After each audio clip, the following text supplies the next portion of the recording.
Ibalik mo sa akin ang brilyante na yan kung hindi aking ipapapatay ang iyong anak. Tuluyan na ngang nakatakas si Pirena at Tera dala ang balintataw, kaya galit na galit si Mitena.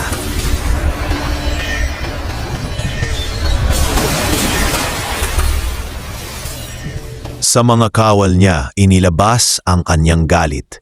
Dahil dito, agad niyang inutusan si Saur na hanapin si Pirena.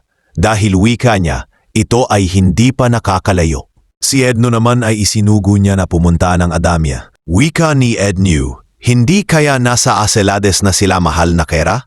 Wika naman ni Mitena, kung gayon baka makasalubong sila ni Anaka at mga kasama nitong kawal.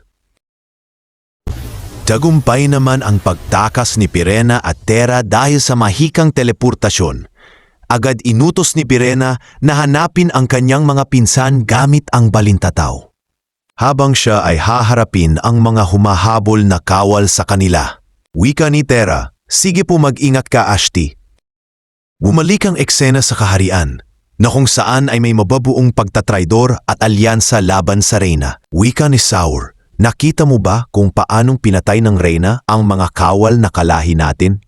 Wika ni Edno, ako nga'y nagulat din sa ginawa ng Kera. Nais mo pa bang sumunod sa Reynang ang tingin sa atin ay tao-tauhan lang?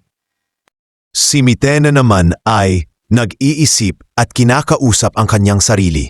Wika niya, totoo ang sabi ni Pirena na ang meron lang ako ay kapangyarihan na galing sa tungkod na ito at wala akong physical na lakas. Kung mawawala ito ay mabuti pang pumanaw na lang ako. Kaya hindi ko isusuko ang laban. Ilang minuto lang, dumating na si Anaka, agad niyang binato ng kanyang sandata si Pirena. Wika ni Anaka, abisala dating sangre na ngayon ay pasneya na. Dito na magwawakas ang iyong kwento. Hindi mo na maliligtas ang iyong anak at ang Encantadia. Wika naman ni Pirena, mag-ingat ka sa iyong mga sinasabi.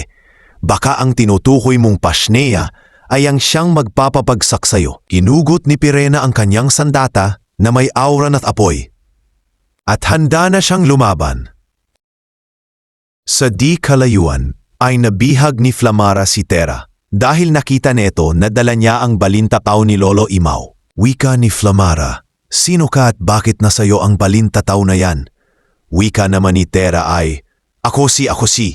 Nabubulol dahil sa takot at sugat sa kanyang balikat. Tumating na din si Adamos at nasabi naman ni Tera nang tuwid ang kanyang pangalan at ipinaliwanag ang mga nangyari. At biglang naalala ni Adamos na ang pangalang Tera ang nasa propesiya. Agad namang pinakawalan ni Flamara si Tera at sa ngalan ng mga sangre ay taos-pusong humingi ng tawad si Flamara. Wika ni Adamos, dapat nating saklolohan si Ashti Pirena, baka naabutan na siya ng mga kalaban. At nagsimula na nga ang laban. Pinasugod ni Anaka ang mga kawal.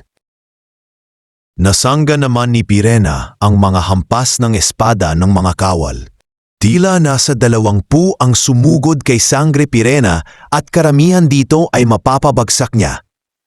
Bakas pa din na kahit pagod na si Pirena ay tila kaya pa din nitong lumaban ng tuloy-tuloy. Talagang isa nga siyang sangre. Ngunit dala ng walang tigil na laban, tuluyan ang natalo at napalibutan si Pirena. Inutos ni Anaka na pugutan ng ulo si Pirena.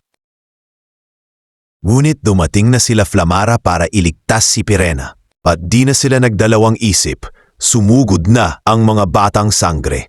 Agad sinagupa ni Adamos ang kumpol ng mga kawal. Si Flamara naman ay pinaslang ang kawal na pupugot sana sa ulo ng kanyang mahal na inang si Pirena. Pati ang bagong dating sa Encantadia na si Tera ay sumabak na din agad sa labanan. At muli nagkita na ang mag-ina at niyakap nila ng mahigpit ang isa't isa.